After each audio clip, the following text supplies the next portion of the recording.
This is a show that brings to the forefront newsmakers, entertainers, and those making a difference in our lives and in our world. Each week is a new adventure with topics ranging from the most serious and cutting edge to the most lighthearted and entertaining. This is Taking Care of Business with Richard Solomon. Greetings, everyone. Richard Solomon, Taking Care of Business. I hope you join me in today's show on Narcotics Anonymous. Right now, there's a lot of information in the news about people struggling with all kinds of problems. And sometimes those problems demonstrate themselves through addictions. One of the addictions that we'll certainly focus on is narcotics. And I have representatives from Narcotics Anonymous, NA.org, on the web.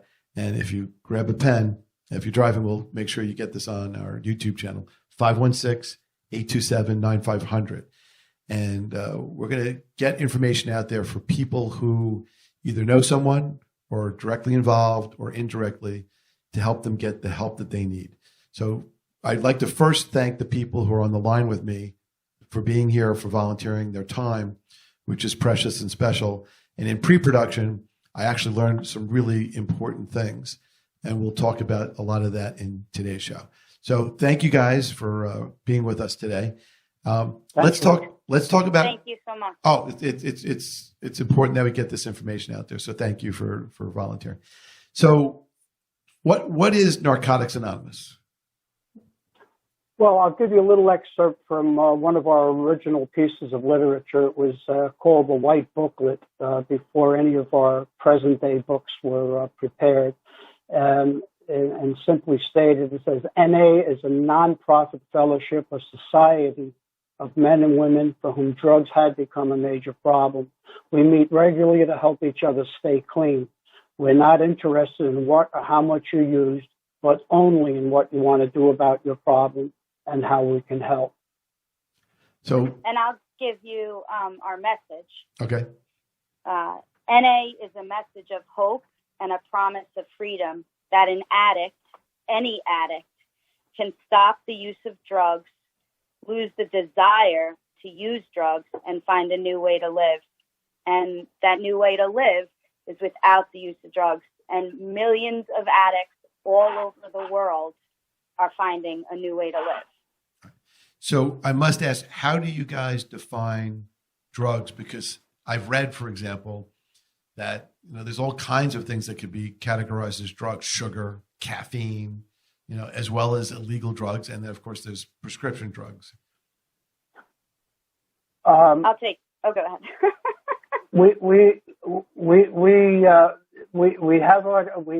I'll go over our traditions, what we call our traditions, which is basically our experience over the years.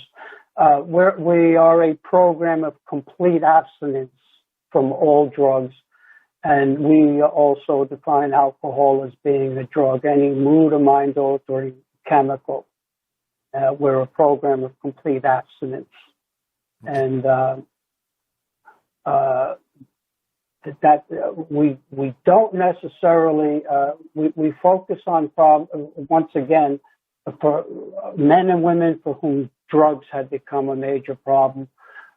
We don't necessarily, as a new person who arrives in our fellowship, there's a focus on the misuse and abuse or addiction to drugs, and we're talking about chemicals. We're talking all of the names out there. We know all of the names, and we don't focus in on a drug per se, but on the disease of addiction.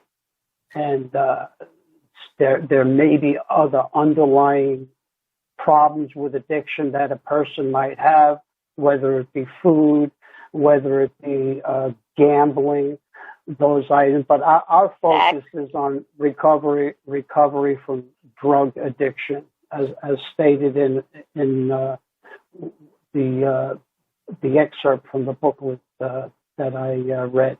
Rich, who is the also? Go ahead. Oh, go ahead. No, go ahead. I just wanted to add that we also define addiction as being made up of obsessions and compulsions. So what happens typically is that you obsess on, drugs, narcotics. You obsess,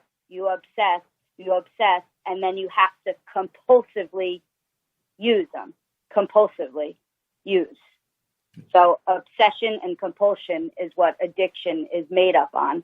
Now, as you could understand, let's say you're sitting over there and you're a closet workout addict, you can understand the obsession and the compulsion of the disease of addiction.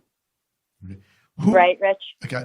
So who is, maybe in terms of either age or some other description, who is most vulnerable to becoming someone who can be addicted to drugs? Anyone. But is there one group in more particular? Like I would assume that the more vulnerable people would be like kids, as opposed to maybe 90-year-olds. For example, I don't know. Just the answer is no, because addiction is like COVID virus. It doesn't care who you are. It doesn't care how much money you have. It doesn't care your race. It doesn't care your age. It doesn't care about anything. The disease of addiction is a silent killer, and it could happen to anyone, and there's no particular group that's most vulnerable at all. All right. So how does one recognize that they need help? Because I always thought that the first step in trying to deal with the problem is to actually recognize the problem. Well, one great question, and the important thing is Narcotics Anonymous is a self-help program, and we do that by helping each other, but the recognition has to come from the individual who has the problem. And when one comes to our meetings, or if you go on that na.org website, there's a piece of literature. It's called Am I an Addict? And there's a series of questions there, because this is a self-diagnosed problem. I can walk down the street and see somebody that's having an issue with drugs and stuff, and I can say that man's got a problem with drugs, but that's not going to be a solution. The solution has to come from the person who has the problem. So in answer to your question, the best way is to take a peek at our piece of literature called Am I an Addict? On a personal level, I think there was like 28 questions, and I think I answered yes to 27 of them. So it was That's why it was pretty much a evident thing. I was fortunate. I definitely knew I had a problem because of my past. That I definitely had a problem with drugs. Sometimes it's a little subtle, though. Sometimes it's quiet. We have members of all ages. I have a member of the home group that I attend on a regular basis that came into Narcotics Anonymous at 16 years old, and I've had people come in at 60 years old. So it runs the whole gamut. But the important thing is it's self-diagnosed, and we have suggestions when you come to the meetings. The suggestion is that you try to give yourself a break from the lifestyle you're living, and we suggest that you make a meeting a day for 90 days to help build a foundation, to help learn. We often come into meetings and we compare ourselves to somebody else. Many people these days walk into a meeting and they say, I'm not living on the streets. I'm not on a park bench. That doesn't have to be, the story. But on so many levels, it's the feelings, let's say, of low self-esteem, feelings of inadequacy, feeling better than somebody else. So those are little things that could be the underlying issues with the disease of addiction. That in our case, as members of NA, it manifested itself in the abuse of drugs. But and the way we get the healing process underway is by attending meetings, okay, and they're attended by choice basically. Some people are mandated by the courts. That's fine. One is welcome to attend. Many people find out, I don't need the courts to mandate me. I know I belong here. So you get all sorts of various stages of addiction, whether it be the beginning stages where you had a number of bad weekends, and then there's others who come in with a lot of bad years and jail time and things like that. So it runs the gamut. But the bottom line is, I'm the only one who can diagnose my disease. I've got to acknowledge the fact that I have it, and if I acknowledge it, I've got a shot to do something about it. And on a personal level, I found my solution in becoming an active member of Narcotics Anonymous. So how I okay, just go wanted ahead. to add something. Oh, please do. Yeah.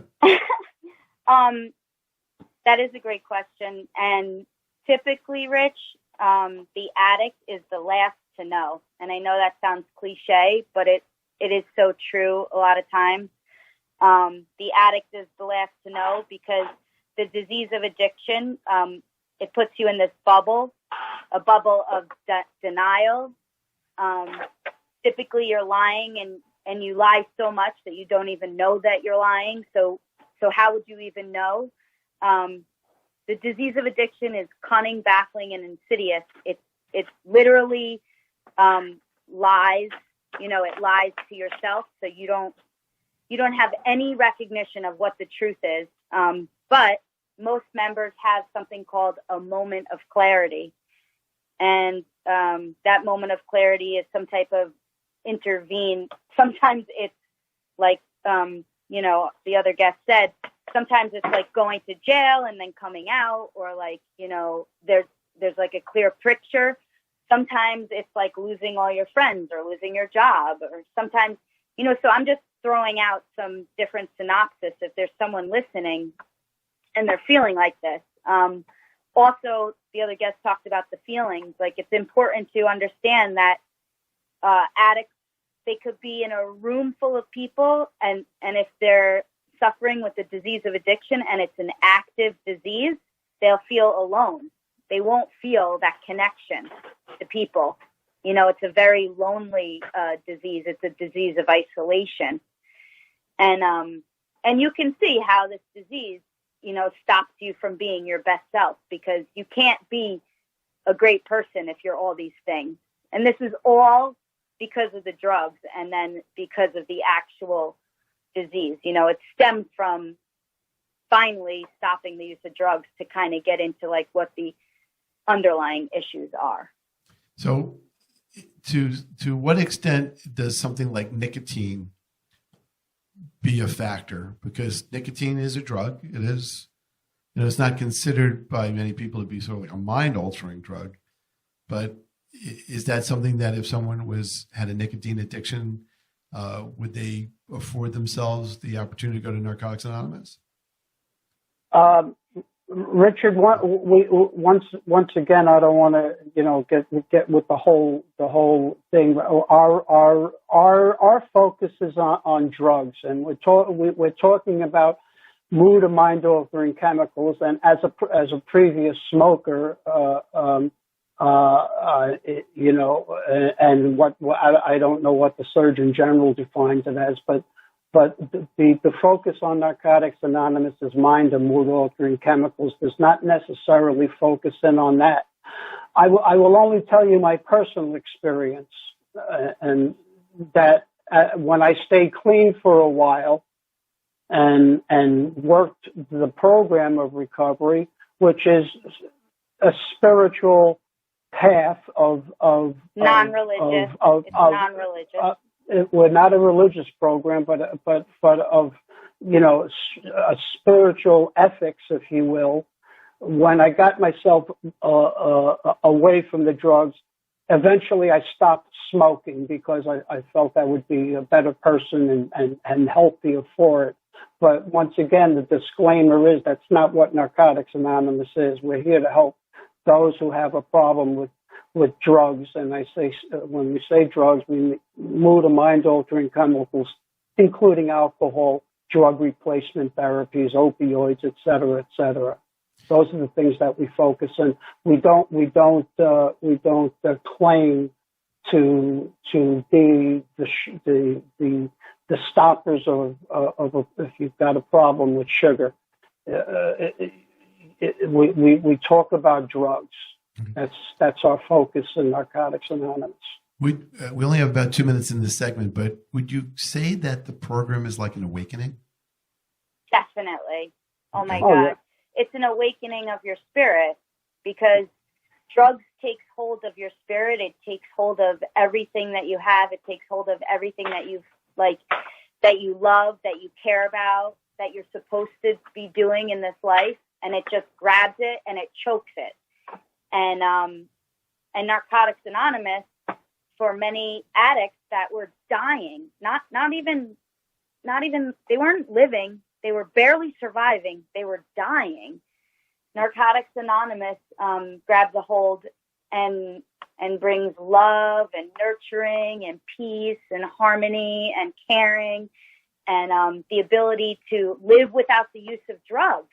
My God, most addicts, are using drugs for a very long time, and a lot of addicts start using drugs when they're young. Not everybody, but a lot do, and so they stop growing. And Narcotics Anonymous is a proven way to go back to your past and kind of recreate and get a second chance at life. It's very hopeful. If you're out there, you're on this call, you're listening, you're feeling hopeless, there's hope. If you think that you can't stop using for 1 second, in Narcotics Anonymous, you stop using just a day at a time, and you let the rest take care of itself. There's addicts out there that have been in NA that are celebrating over 40 years clean, right? 40 years clean. So this program is a miracle. It's filled with miracles, and we help each other stay clean. That's the whole deal. One addict helping another, in our literature, it says, is without parallel. Like we speak the same language. We were part of the same catastrophe, it says in the book. And now we help each other on this other part of the journey. It's a beautiful thing, and it's out there. It saves lives. It's definitely an awakening. All right. So with that, we have to take a quick break. I'm going to ask everybody on the radio, in our radio family, to stay tuned. We'll be right back.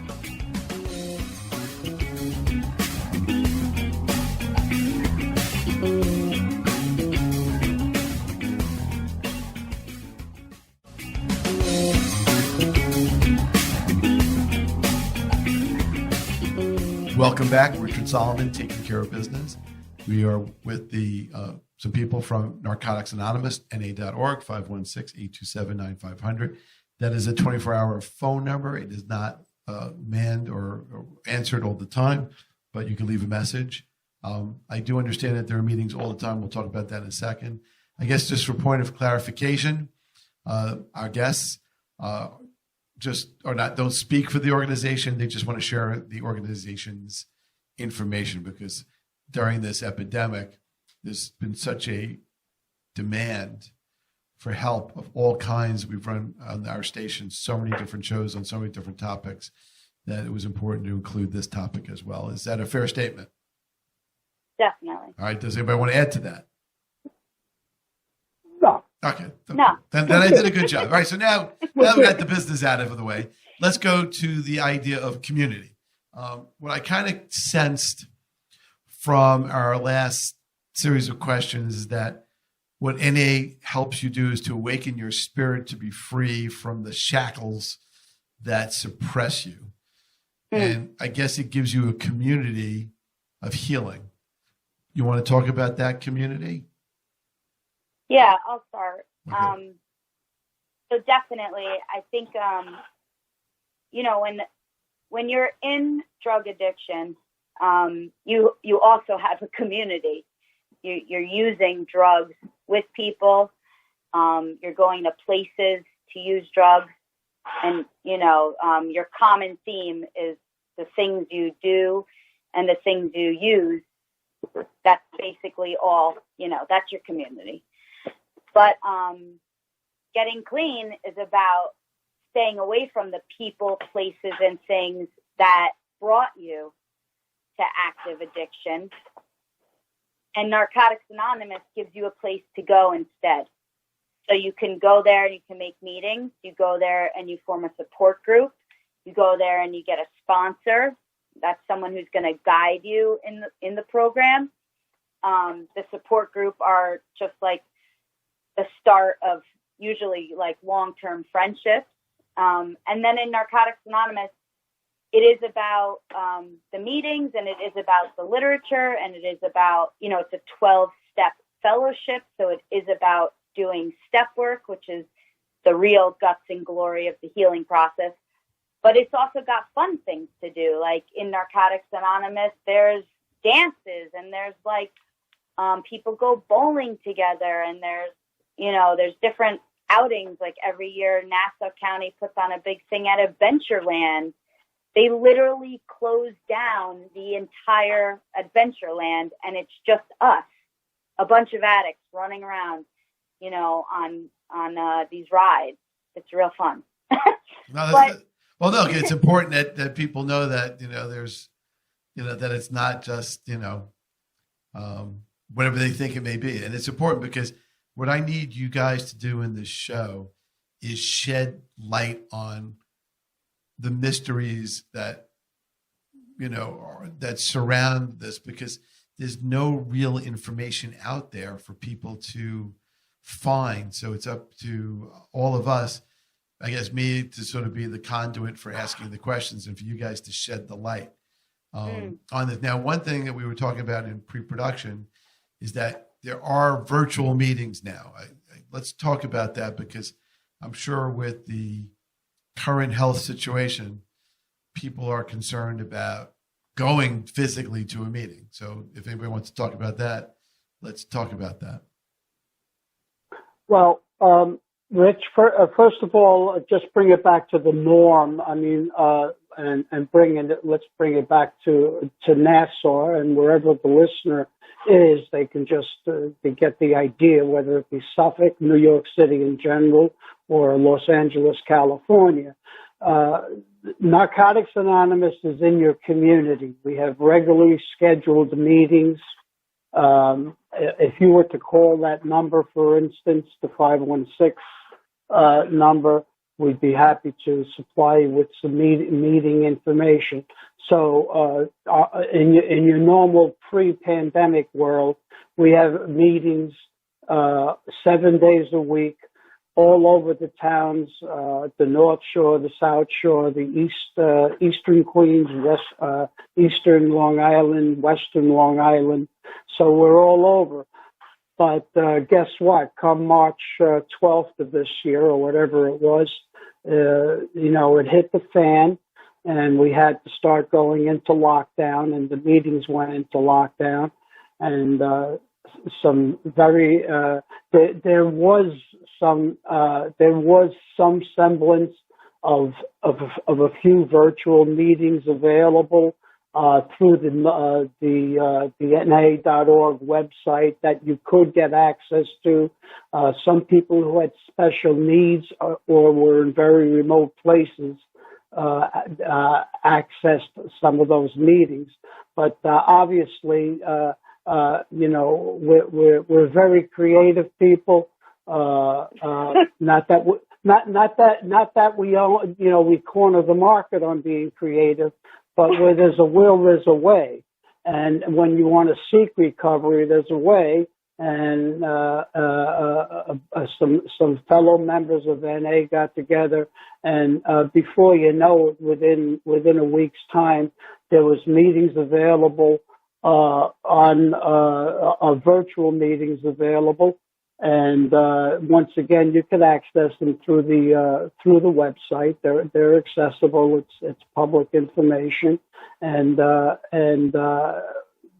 we have meetings 24/7, and when I say 24/7, literally 24/7, and you can tap into a meeting anywhere on the globe. If you have the creative ability to navigate the web. So if you're a member of NA, or if you want to try to find some information about open meetings, it's accessible. And so we have meetings. I have a home group that's up in the North Shore area, and we meet on Saturday mornings, for instance, at 10 o'clock. And we meet every week just as if we were there in person. And the whole focus of our meeting is to make a welcome atmosphere of recovery for somebody who is new to Narcotics Anonymous, or maybe had a rough road and went out there and picked up and used again and needs help again. And basically that's the focus of what we do. And so the meetings are out there, despite the fact that the churches or the synagogues or the wherevers may not have public access. They are out there. We have people who are new members to NA over the several months that we've had the pandemic, who have never stepped inside a meeting in their life, and they are now getting clean virtually out of necessity. If you have the desire, you want it, you're going to get it. So that's what's going on in the temporary virtual world of NA meetings. Also, I want to share something really awesome. Please. There's a local meeting list phone number, and basically, if you just text message your zip code, the next 5 local meetings will list on text for you, and then you could just click on the button, and it will virtually take you there. So that I'm going to give you that number. Please. This is the local meeting list. And you'll just text your zip code to this number. It's 631-237-9538. And then there's also a world meeting list text message. So that would be, it would text the next 5 meetings throughout the world based on the time.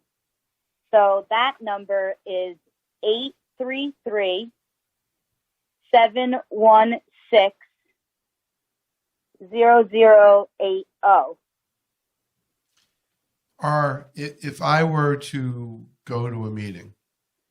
I'm sorry.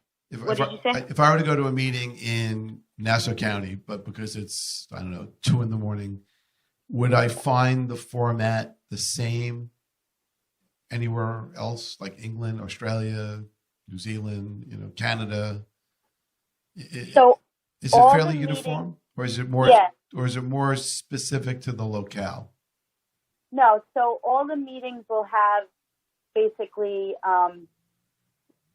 like some sort of like welcome, they'll have some person who's either like chairing the meeting if it's a live meeting, or if it's virtual, they'll be hosting the meeting, and they'll have something to read briefly. And then there are readings in Narcotics Anonymous. Now, every meeting is autonomous, and what that means is there's different formats based on, the other guest is saying that he has a home group.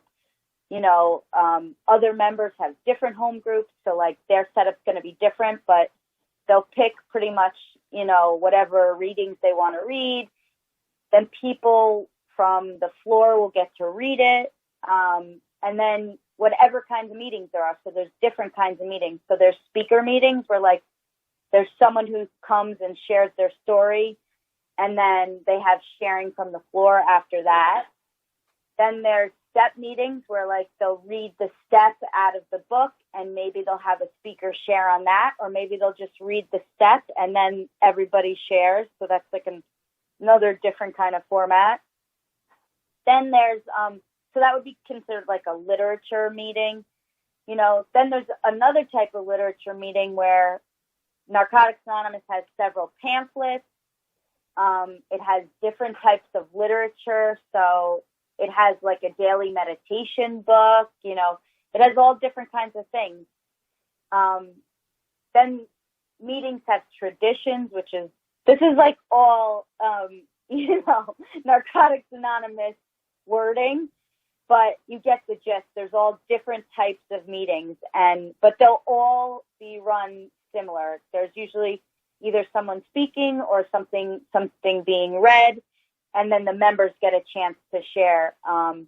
Also, Narcotics Anonymous celebrates clean time in New York. In every state, they do it differently because, again, it's autonomous. But we celebrate clean time to show the program works, and that's called an anniversary. And after the pandemic, if you come to our meetings on an anniversary night, you'll be sure to probably get some cakes. So come for the cake, and you might stay and wind up saving your life, whatever gets you in the door is what we say, So that's where we celebrate the clean time. So that's another kind of meeting. And then also in Narcotics Anonymous, if you go to na.org, the other guest was talking about this a little bit, but there's different types of people in the world, and sometimes you're not always comfortable with like other types of people. So maybe like women are not comfortable with men, so they just want to start off with a women's meeting. So that's available. We have gay and lesbian meetings. That's available. We have Spanish meetings because you don't speak English. That's available. But it doesn't take away from the message is the same that I shared with you before, that any addict can stop the use of drugs, lose the desire, and find a new way to live. It's a message of hope and a promise of freedom. It's the same everywhere around the world, no matter where you go. Same message. Meetings are a little adjusted. How long are the meetings, and is there a capacity limit to the physical meetings? Typical meetings run for anywhere from an hour to an hour and 30 minutes. They used to run longer years ago, but there seems to be a trend. The typical meeting is about an hour and a half in total.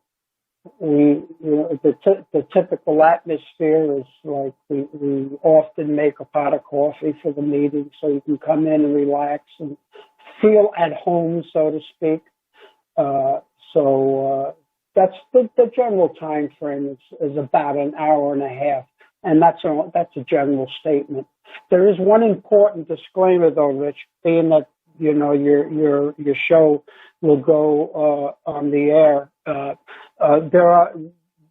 There's various meetings, include closed meetings and open meetings. So if you, as a person who does not have a drug problem, but you want to go experience an NA meeting, we for instance, at my home group, we get students from Hofstra, the medical school. They'll come up on a Saturday morning just to experience the meeting. There are other meetings, though. They call it a closed meeting. And those meetings are for attendance by members of Narcotics Anonymous only. So, or addicts, if you think you have a problem. Or people, or those who think they might have a problem with the drug itself. So the important thing is if you go on the website, you find a meeting, and if you are not an addict, look for the meeting that says open to anyone. Right. And there are many of them out there.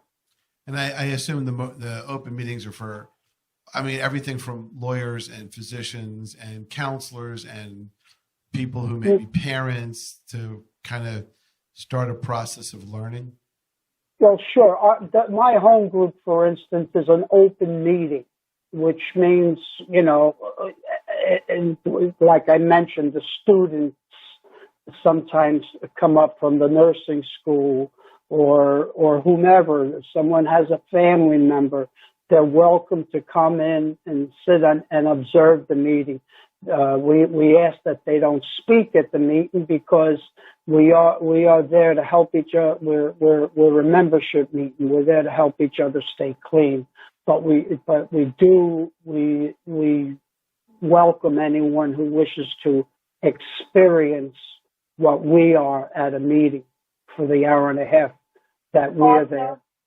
also for a point of reference is that if there's a closed meeting, but someone is celebrating that night, it automatically becomes an open meeting because family members are welcome and usually they come, and spouses who aren't, members, they usually come to support the addict who's celebrating their clean time. So they do become open meetings if they're closed sometimes. So it's a little tricky, but you'll get it. And we're not mean about it. We won't send someone, out without giving them more information on where to go or, so on and so forth. All right. This is Richard Solomon. The show is Taking Care of Business. We will be right back.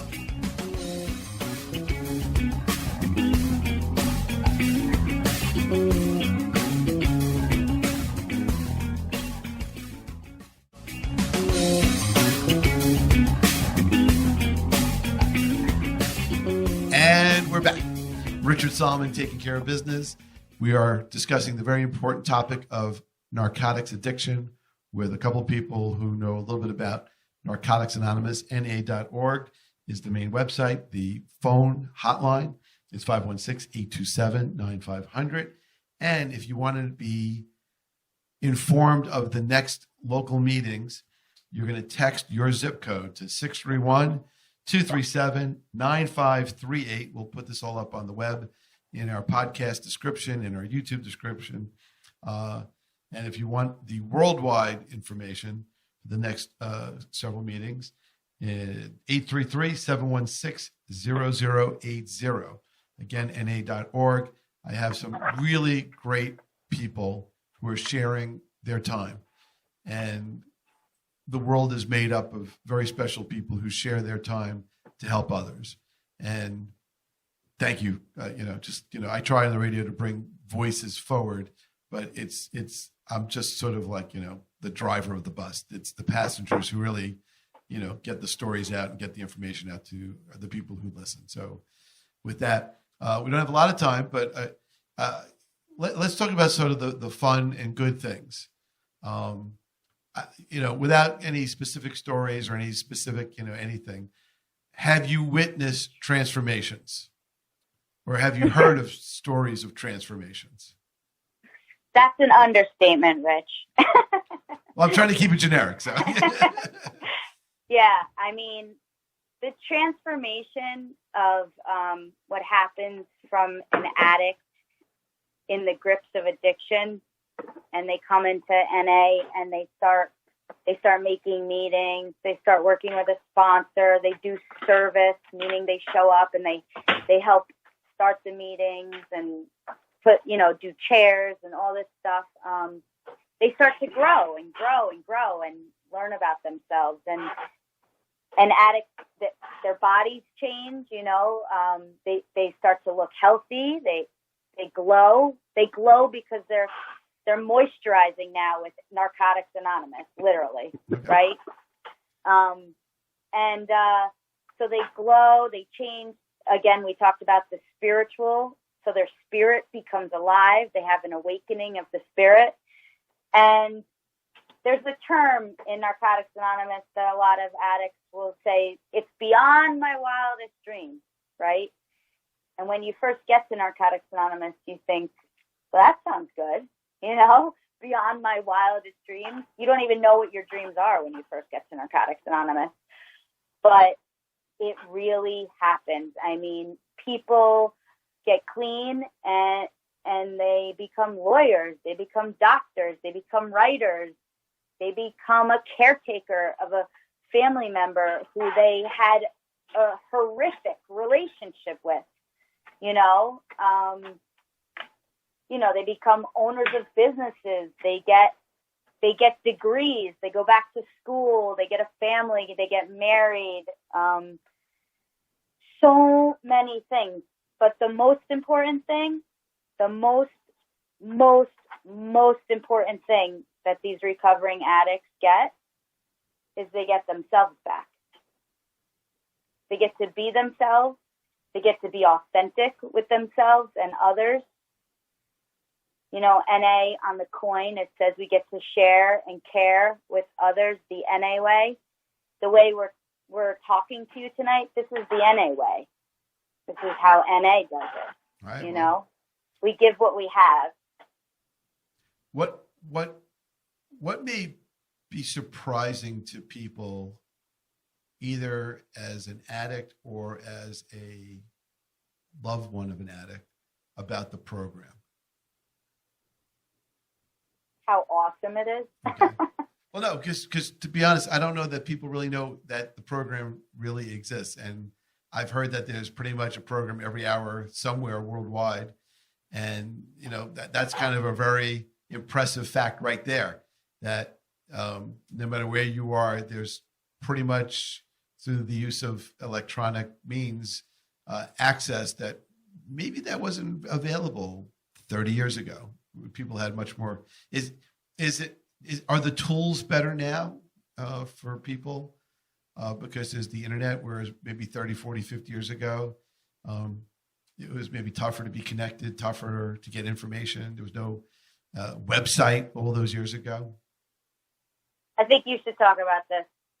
Well, yeah, I guess it's all relative, Rich. I mean, you know, like you're in. First of all, I think the important thing is nothing. I don't think there's anything can replace. I mean, we're talking about the pandemic for the moment with the virtual meetings. I don't think there's anything that can replace the in-person meetings. I think but the fact of the matter is the virtual meetings are definitely a benefit. There's definitely a future in it. But I think the importance is to make physical contact with other recovering addicts. As far as I mean, Narcotics Anonymous started in 1953 with the idea from the AA fellowship, and it took a little bit of time to develop our own literature. That one of the biggest changes in Narcotics Anonymous over the last, let's say 35, 36 years is in our literature itself. It's all literature that's written by addicts, specifically for addicts. It's not a therapy session or anything like that, or a medical document. They're pieces of literature that people from Narcotics Anonymous wrote from inception, and the literature has evolved over the years. Like I mentioned, that little white booklet for many years, that was the only piece of literature there was, other than the pamphlets, of course. But come along and it took a few years for it to develop, but the basic text, which is, you know, the essential nuts and bolts of the NA program, was not around until 1983. So, but since 1983 up until this date, there's been like many books written on the subject of recovery. Dee mentioned one of the books, the Just for Today, the meditation reading. We have a great, relatively new book over the last 5 or 6 years called the Living Clean book, and it sort of focuses on day-to-day living without using drugs and how to enhance your life. So these are the great strides that NA has made, and the beauty, like, you know, it can't be downplayed, and you know, it's like so important. All of this work was done by peer members, you know, for the love of trying to help somebody else, and you know, like you go to work. I mean, you know, one of my philosophies at work is what I'm going to do make it better. Is the change going to make it better? And I think Narcotics Anonymous does a real good job of looking to make things better. And I think one of the sound, concrete areas that we've done a phenomenal job in, and it takes a while sometimes, is in our literature.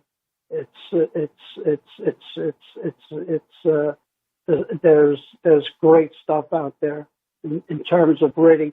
And I mean, I've been clean for a nice chunk of time myself on a personal level, but I can pick up a piece of literature that I read when I was one day clean, and it might have a new meaning for me today.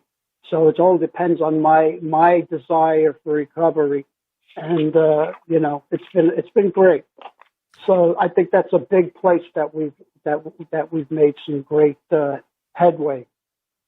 I wanted to just add that, Narcotics Anonymous is a solution, finally, a solution for an addict. I think if you have this right, and you can correct me if I'm wrong, but a long time ago, addicts couldn't even gather on the streets together. They would go to jail. Is that correct?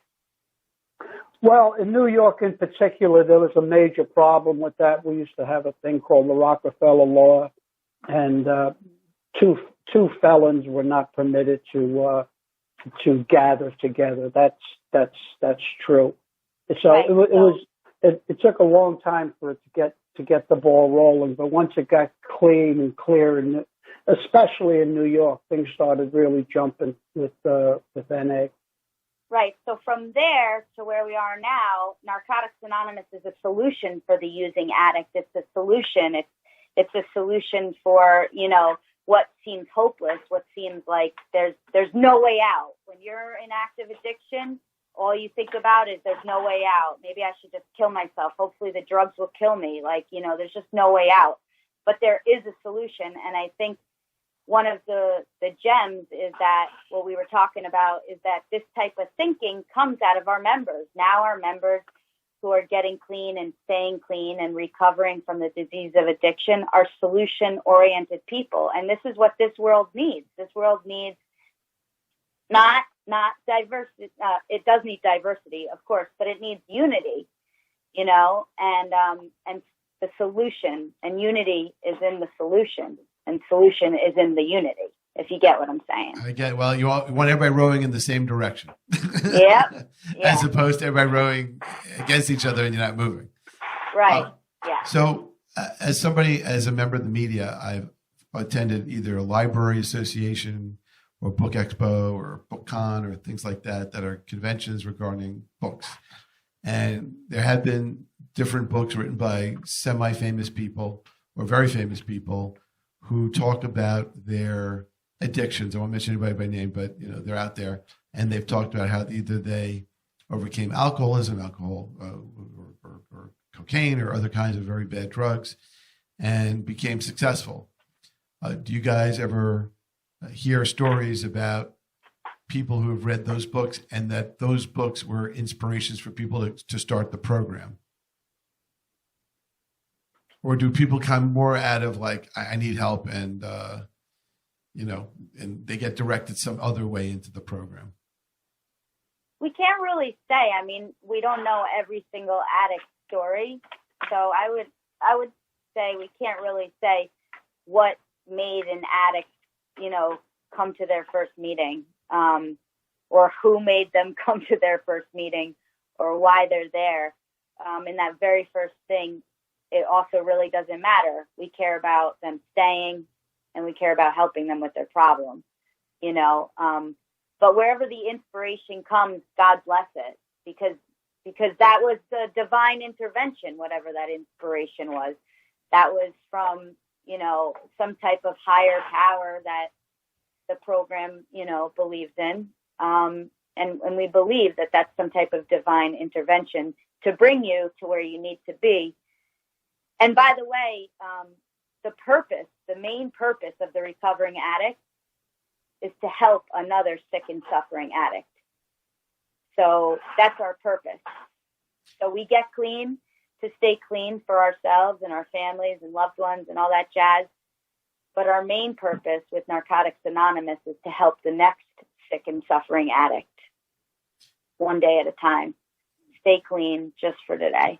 Do the sponsors ever remark in conversation to you guys that they saw something in themselves in some of the newer members that resonated with them? You ever hear stories like that? Sure. Okay. Of course. Well, it's just, it doesn't have to be a sponsor. It just can be the recovering addict. I think that's essentially the nuts and bolts. That's the heart of the program itself, is identifying and empathizing with your fellow recovering addict, with the situation, and most usually on a deeper feeling. You know, it's empathy, being able to feel that addict's pain, feel that addict's joy, relate to that fellow addict's anger, and relate to that fellow addict's happiness. It's the ability to relate with each other. We only have like 2 minutes left, but during this whole pandemic, have you seen a heightened or an increased need for NA because of what's going on? I mean, the media says that, and I would think that, you know, the disease of addiction is, technically speaking, a mental illness, and so, you know, mental illness.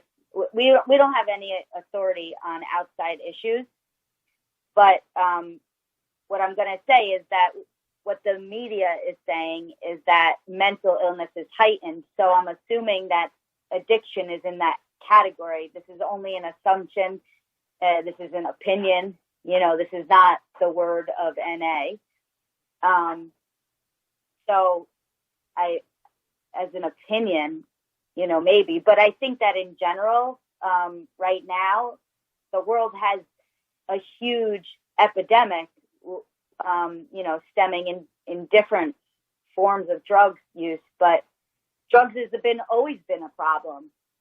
I mean, drugs has always been a problem. If you look back into history, you know, a lot of famous people or people who are really smart were drug addicts, you know? And so we're luckier in our readings and stuff. It says that we're luckier now because there's a solution. We found something that works, you know? And thank God for that. All right, we only have like a minute left. So let me just make sure for people out there who are listening, if you missed any of the show, we will be posting this up on our various podcast and YouTube platforms. If you need help, please call 516-827-9500, na.org on the web. Text 631-237-9538 for a meeting. In 30 seconds, is there anything else you want to say as words of encouragement to our people listening? Go to na.org. Go now. Don't stop. Don't collect $200. Just go to na.org because we're in a pandemic. Otherwise, I'd tell you, you know, go to na.org. All right. With that, thank you. Thank you for being a part of an important broadcast. And for those listening, great information out there. Please spread the word if you can. Get it out there to people who need this information. Thanks for listening. See you next time.